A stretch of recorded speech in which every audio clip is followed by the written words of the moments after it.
Oi, pessoal! Hoje nós vamos falar sobre as lutas de libertação nacional na África e na Ásia.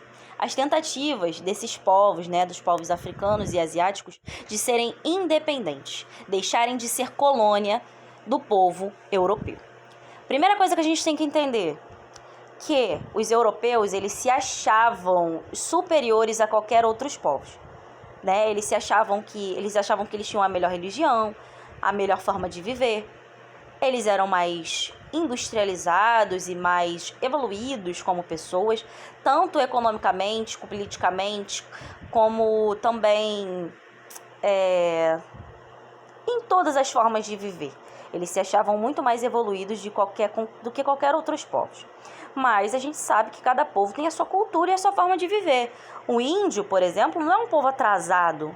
O índio, ele tem a sua cultura e a sua forma de sobreviver dentro da floresta. Mas quando o europeu chegou na América do Sul, por exemplo, ele achou que o índio era um desalmado, sem cultura, sem religião, ok? E eles tentaram impor à força, é claro, a sua cultura e a sua religião para o povo indígena. E isso aconteceu no mundo inteiro, não só aqui no Brasil, na América do Sul ou na América do Norte e assim vai. Aconteceu na África, na Ásia, como a gente vai ver aqui agora. Então, durante muito tempo, a Inglaterra e a França, por exemplo, tiveram colônias na África, tiveram colônias durante muito tempo. E a Inglaterra e a França, pessoal, tiveram o maior número de colônias dentro da África e dentro da Ásia também. Então, vamos entender aqui um pouquinho, olha só. Entre o fim do século XIX e o início do século XX, os países industrializados transformaram o continente africano e parte da Ásia em colônias. É claro, eles transformaram esses continentes, em colônias justamente para pegar as suas riquezas, para capturar seu ouro, sua prata, como a gente já conhece todo o sistema colonial. Eles queriam os seus produtos, a sua mão de obra escrava para levar para a Europa, trabalhar cada vez mais em construções para eles, ou em lavouras, em plantações. A gente sabe tudo isso, mas hoje a gente vai começar a entender como eles conseguiram se libertar. Após a Segunda Guerra Mundial, os domínios das nações europeias nesse território deu lugar ao surgimento de nações independentes. Vamos entender um pouquinho aqui o contexto. Durante a Segunda Guerra Mundial, a gente sabe que o conflito era por terra, não era isso? Território. A Inglaterra e a França lutou contra a Alemanha nazista. E os nazistas queriam impor o que no mundo todo? A sua religião, a sua cultura, a sua forma de mudar o mundo, a sua forma de ver o mundo, invadindo a França e a Inglaterra. Olha aí que contradição.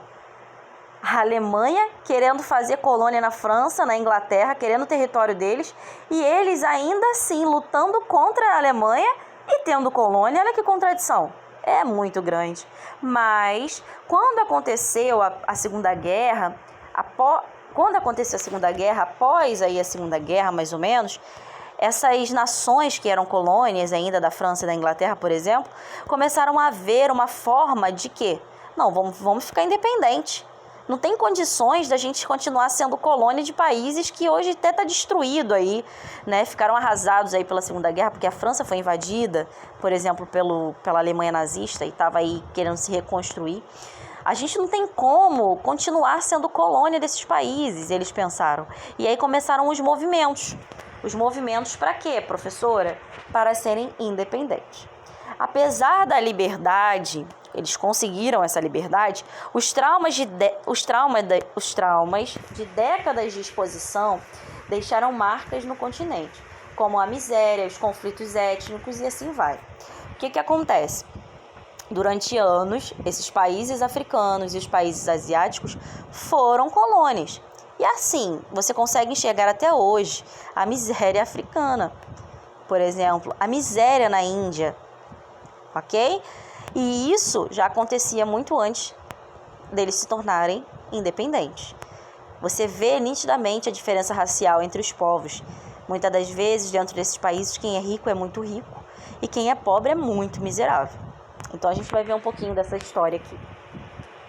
Aqui tem mais ou menos uma legenda mostrando para vocês, essa questão colonial, ok? Essa questão de divisão territorial aí de colônias. Alguns fatores motivaram a descolonização desses continentes. Descolonização. Como assim, professora? Motivaram as pessoas que moravam na colônia a lutarem por sua independência. Então, o declínio da Europa após a Segunda Guerra Mundial, a Europa é uma grande potência mundial em si, a Inglaterra, por exemplo, a França, por exemplo, que lutaram na Segunda Guerra, caíram muito, porque elas foram arrasadas também pela guerra. Por mais que a Alemanha não tenha vencido, a Alemanha deixou um rastro de destruição muito grande na Europa. Então, a Segunda Guerra acentuou o declínio da Europa. Esses países que eram grandes potências precisavam se reerguer, né? A consequência disso foi a desintegração dos impérios coloniais europeus na África e na Ásia. Eles viram como assim, professora? Eles viram uma possibilidade de começarem a lutar para sua independência, justamente porque a Europa estava arrasada após a Segunda Guerra. O nacionalismo, olha só, a base desses movimentos em geral era o sentimento nacional, de queremos ser um país, assim como a França é um país, nós queremos ser um país, nós queremos deixar de ser colônia. E isso foi insuflado pelo desejo das populações locais de se libertar do jugo estrangeiro. Eles queriam ser livres de tudo aquilo que a Europa impunha nas suas colônias. Você pensa, você querer livremente fazer a sua religião, cultuar ao seu Deus, como por exemplo os deuses africanos, e não poder porque a Europa impunha o catolicismo. Você pensa você ser um indígena, acreditando nos seus deuses indígenas, né, Tupã, e assim vai, acreditando nos seus deuses indígenas e você não poder cultuar os seus deuses porque você foi catequizado à força para não morrer. Então, a Europa sempre impunha o seu desejo e a sua forma de vida sobre as suas colônias, ok? E isso gerou um impulso para que eles começassem a se descolonizar, a deixar de ser colônia. Houve também o direito à autodeterminação dos povos. Isso foi o que impulsionou esse povo a crescer, ok? Direito à autodeterminação dos povos. O princípio de autodeterminação dos povos, expresso na Declaração das Nações Unidas, também legitimou as lutas emancipacionistas. Como assim? Nós queremos nos autodeterminar autodeterminar um povo livre. O apoio dos Estados Unidos e da União Soviética. Preste atenção. Depois da Segunda Guerra Mundial veio a Guerra Fria. E a Guerra Fria também estimulou a descolonização. Os Estados Unidos e a União Soviética se opunham ao colonialismo. Eles não aceitavam o colonialismo, pois para as duas potências era interessante ampliar suas áreas de influência. Por isso, eles incentivavam muito os movimentos de emancipação. Os dois, tanto a União Soviética quanto os Estados Unidos, incentivavam com que os povos se tornassem livres e independentes, mas que pudessem, por exemplo, apoiar. Por exemplo, eu vou apoiar a África, os Estados Unidos pensando, vou apoiar a África e a África vai ser uma nação aliada a mim. Eles vão começar a me apoiar politicamente, ok? Então, para eles era válido aceitar e incentivar a independência desses povos. Os dois caminhos para a independência. Como é que eles conseguiram essas independências? Concessão pacífica. Como assim, professora? A concessão de autonomia pela metrópole para manter privilégios econômicos e eliminar os gastos militares e administrativos. Então, por exemplo, eles queriam que isso não gerasse uma guerra. Por exemplo, a África quer ser livre, mas a África não quer fazer guerra com ninguém, porque isso gera dinheiro, isso gera gastos. Então, a gente não quer montar um exército para ir lá brigar com a Europa. De jeito nenhum. Quero que seja de maneira pacífica.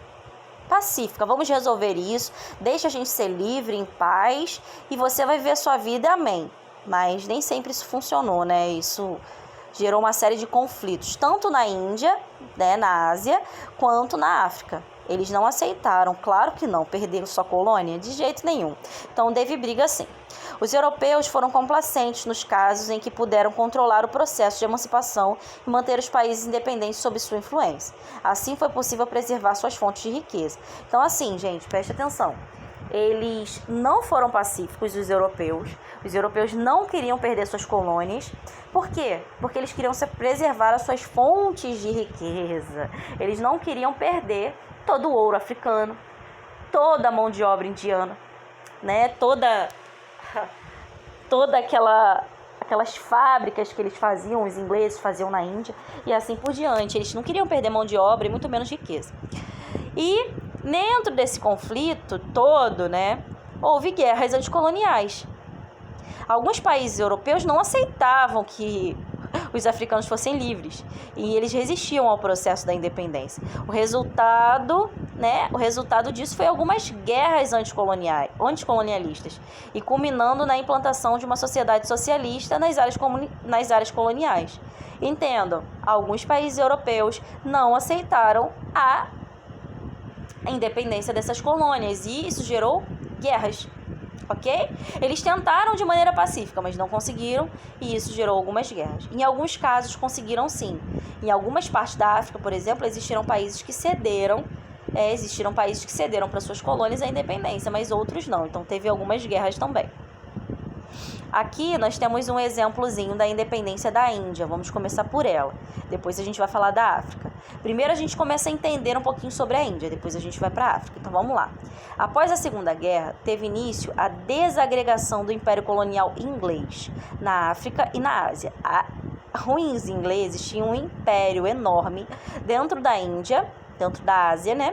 E dentro da África. Então começa aí, após a Segunda Guerra Mundial, essa desagregação, essa independência, ok? Na Índia Britânica, o movimento de independência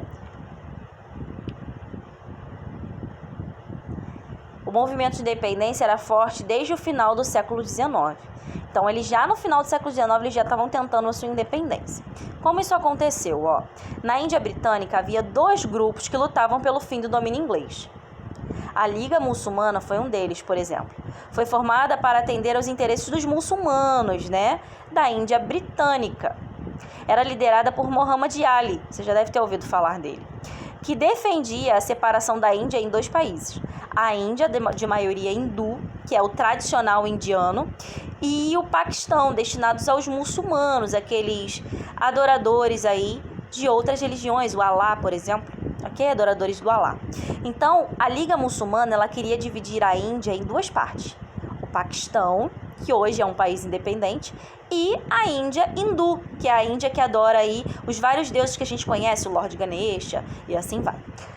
E também nós tivemos aí o Partido do Congresso, que reunia 2 camadas médias da Índia, formada por professores, advogados, jornalistas, de maioria aí da religião hindu, né? Que a religião hindu toma conta da Índia, e a maior parte do país.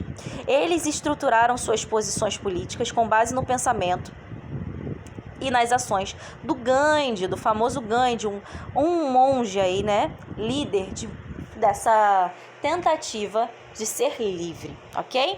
Então, nós tivemos 2 formas de se livrar do domínio inglês. Uma, que era a Liga Muçulmana, na tentativa de formar a Índia dividida entre o Paquistão e a Índia comum, né, a Índia hindu. E tinha o Partido do Congresso, que apoiava a sua visão no Gandhi. O Gandhi era um ser muito pacífico, que fazia jejum, que fazia orações em prol das mudanças. Eles não queriam guerra. O Gandhi nunca quis guerra com ninguém. O Gandhi queria que a Índia fosse livre e liberta de maneira bem pacífica. Ok? E aí tem umas explicações aí do que Gandhi queria fazer para poder libertar a Índia. A gente vai entender aqui. Vamos lá.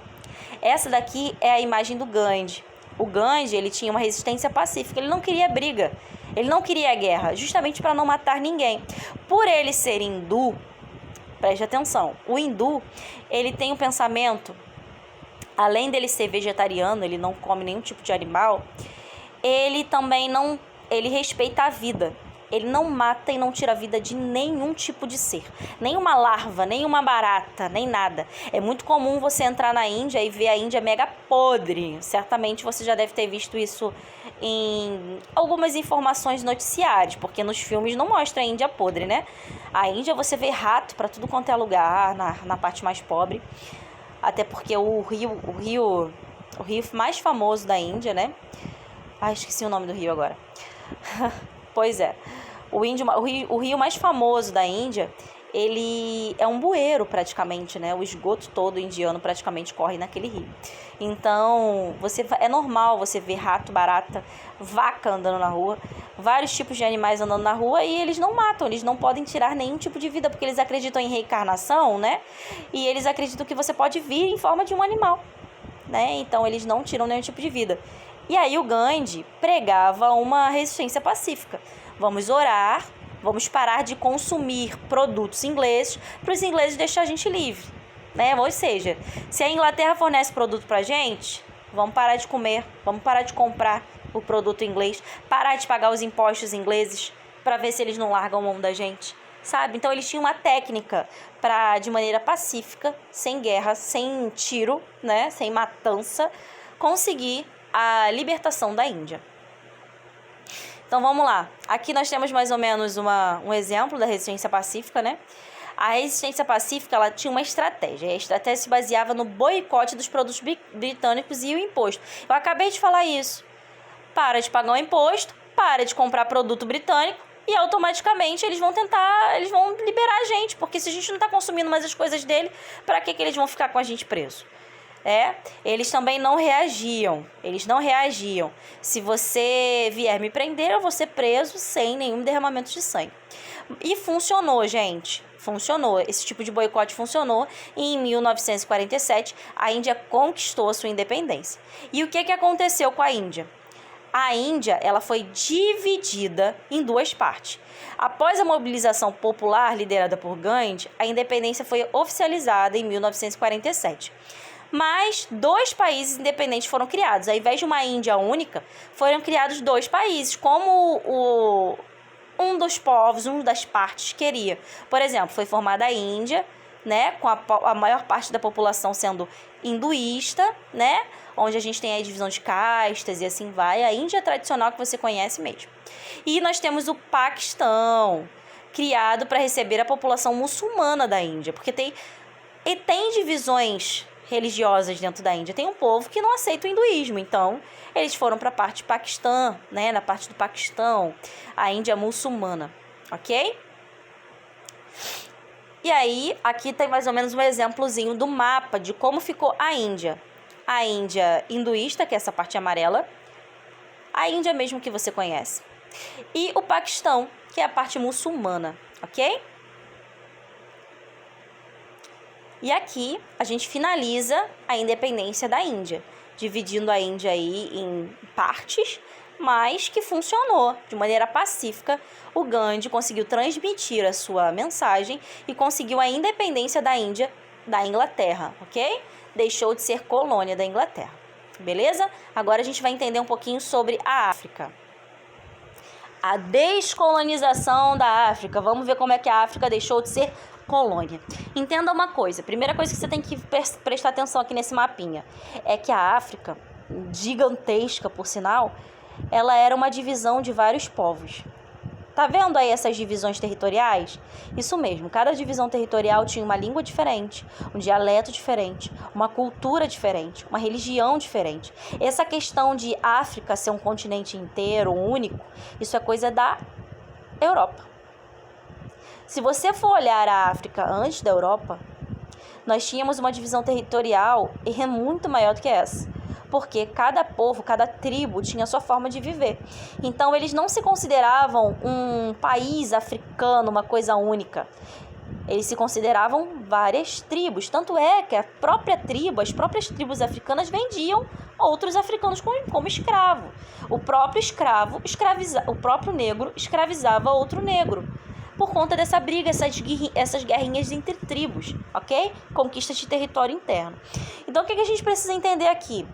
Para gerar uma África independente, esses povos, essas tribos que viveram anos em guerrinhas, anos e briguinhas, tiveram que se juntar para poder conseguir a sua independência contra a Europa, ok? A sua independência da Europa, melhor dizendo. Então, eles tiveram que juntar-se, formando uma liga para se unir, para lutar contra os europeus. O nome dessa liga, a gente dá um nome assim mais ou menos de pan-africanismo. Pan-africanismo é a união desses povos vivendo no mesmo território que lutaram contra a Europa. Então vamos entender um pouquinho mais à frente. Algumas características gerais aí desse conflito entre a África e a Europa. Vamos lá. Aconteceu a organização dos Estados africanos, o que eu chamei de pan-africanismo. Desde o começo da descolonização, os africanos procuraram dar um sentido comum à independência. Com esse objetivo, eles realizaram em 1958 a primeira Conferência dos Estados Africanos e lançaram as bases da Organização dos Estados Africanos, que seria criada em 1963. Preste atenção, eles se uniram para formar uma organização dos Estados Africanos, uma liga, o pan-africanismo, né, onde eles se reuniram para fazer umas regras, para criar essas regras, para conseguir a sua independência, porque até então eram povos com dialetos, pensamentos, ideologias, religiões até diferentes uma das outras. Como funcionou a base das organizações dos Estados africanos? Primeiro, eles queriam o direito da autodeterminação dos povos e o combate ao colonialismo, queriam o fim das colônias. A necessidade de cooperação entre as nações africanas. Eles precisavam que as nações africanas se unissem para conseguir dar fim à colônia. E manifestava o desejo de colocar as riquezas do continente a serviço da sua população. Preste atenção. Todo o produto que era tirado da África era levado para a Europa. E cada vez mais a população africana ficava miserável, sendo que o país, o território africano é mega rico. Rico em ouro, rico em prata, rico em minerais e rico também, gente, em comida, produtos caríssimos, raríssimos, né? Também em matas, e aí a gente tem aí várias partes da África linda, a savana africana é maravilhosa.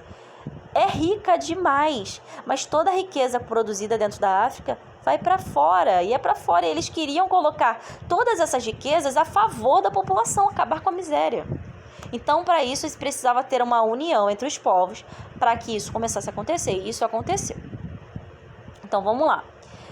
A descolonização da África do Sul gerou uma série de consequências, uma série de coisas. Preste atenção. Primeiro, que existia branco morando dentro da África, é claro. A população branca era muito pouca dentro da África, mas existia. E a população branca que criava as leis. Olha isso. Então, cara, mais de 70% da população africana era negra. E 30% aí era branca.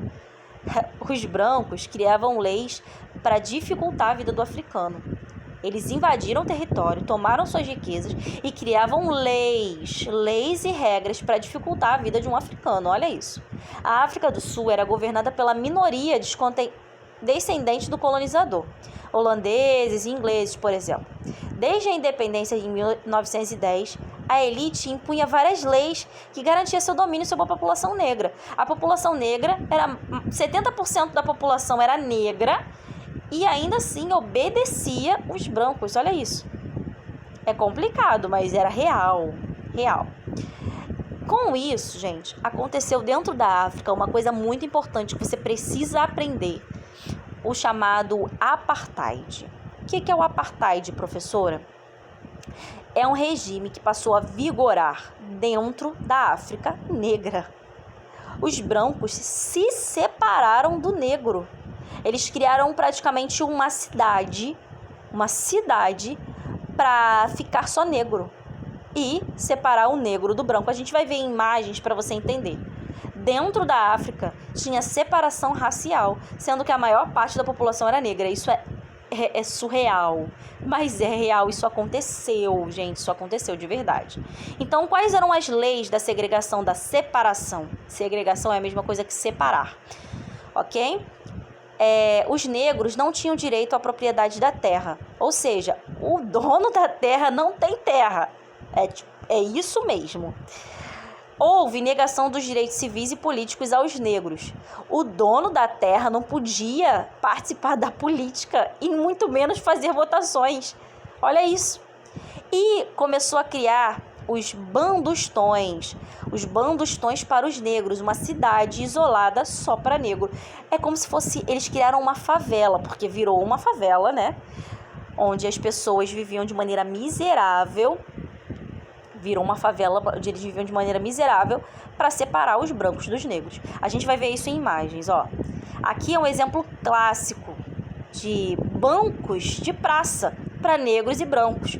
Você, que era negro, não podia sentar num banco de um branco, ok? E você que é branco, você nem pensava em sentar no banco de negro porque você achava podre. Olha isso. Olha o pensamento ridículo de um inglês, um holandês que dominava a África naquele período. Olha isso. É surreal. Outro exemplo clássico que você vai ver muito em filmes é bebedouros para negros e brancos. Olha isso lá em cima, white, colored, ou seja, brancos e coloridos. Olha isso. É surreal. Banheiros para brancos, banheiros para negros. Isso era mega comum. Aqui é um exemplo clássico dos bandustões, que eram aquelas cidades que foram criadas para abrigar negros miseráveis, que passavam fome e dificuldades. Olha isso, viraram favelas para abrigar esses negros. Outro exemplo clássico disso é isso aqui, ó. Olha aqui, ao lado você vê um mega prédio que abrigava brancos e do outro lado os bandustões, que eram aquelas cidades que eles construíam para separar o negro do branco. Olha isso, gente. Isso foi o apartheid, ok? Separação entre negros e brancos dentro da África. Isso é surreal, mas aconteceu de verdade. E aí, depois de um tempo, surgiu uma figura aí muito famosa dentro da África, o Nelson Mandela. Foi um líder, ok? Um líder que tentou acabar com o apartheid. Então, aconteceu o CNA, o Congresso Nacional Africano, que na década de 1950 foi uma entidade fundada, né, em 1912, que radicalizou a luta contra o apartheid. Ele queria, de maneira pacífica, claro, ok? De maneira pacífica, acabar com o apartheid. Mas, a partir de 1960, o governo sul-africano, que a maioria era governada pelos brancos, desencadeou uma violenta repressão contra o Congresso Nacional Africano, o CNA. E o Nelson Mandela, que foi o líder do CNA, foi preso e condenado à prisão perpétua. Ele queria acabar com a separação do branco e do negro dentro da África, mas ele não conseguiu. Por quê? Porque o governo, que era dominado pelos brancos, pelos poucos brancos que existiam na África, não queria, gente. Simplesmente o cara foi condenado à morte, à prisão perpétua, por conta justamente dele querer a liberdade do seu povo. Olha isso. E o Nelson Mandela é muito famoso em música, em livros. Tem livros contando a história dele e tal, porque ele ficou muito famoso por ser o líder para acabar com o apartheid e também porque depois de um tempo ele conseguiu virar presidente, como você vai ver aqui agora, ó. Quando acabou o apartheid, porque eles conseguiram, né, essa luta ganhou força com o apoio de muitos países de opinião pública mundial. Por exemplo, os Estados Unidos apoiou o fim do apartheid, né? A União Soviética também apoiou o fim do apartheid. São países que queriam influência, lembra que eu falei lá no início? Quando essa luta ganhou força, o Mandela, a vida do Mandela mudou, e a gente vai ver aqui agora. O que acontece? Pressionado, o governo daquele período, a partir da década de 80, começou a desmontar o apartheid. Como assim, professor? Eles começaram a acabar com as leis do apartheid aos poucos. E em 1990, o Mandela ganhou tanta força mundial que ele foi libertado, ele foi livre, ele não ficou na prisão perpétua e ele foi eleito presidente da África em 1994. O Mandela ele foi muito famoso aí dentro da África, ok? Bem famoso. E aqui a gente acaba com a história e com a libertação da África do continente europeu. Uma coisa que eu preciso falar para vocês que eu esqueci de falar sobre o Gandhi, o líder lá da Índia. O Gandhi foi assassinado, ok? Depois de um tempo. A sua influência aí grande dentro da Índia gerou uma série de conflitos e ele foi assassinado, ok? E o Mandela foi eleito presidente, ok? Da África. Todas as duas lutas pacíficas conseguiram seu destaque dentro da África e da Índia, ok? E aí, acaba aqui a nossa aula sobre a libertação dos povos africanos e asiáticos. Beleza? Vamos lá.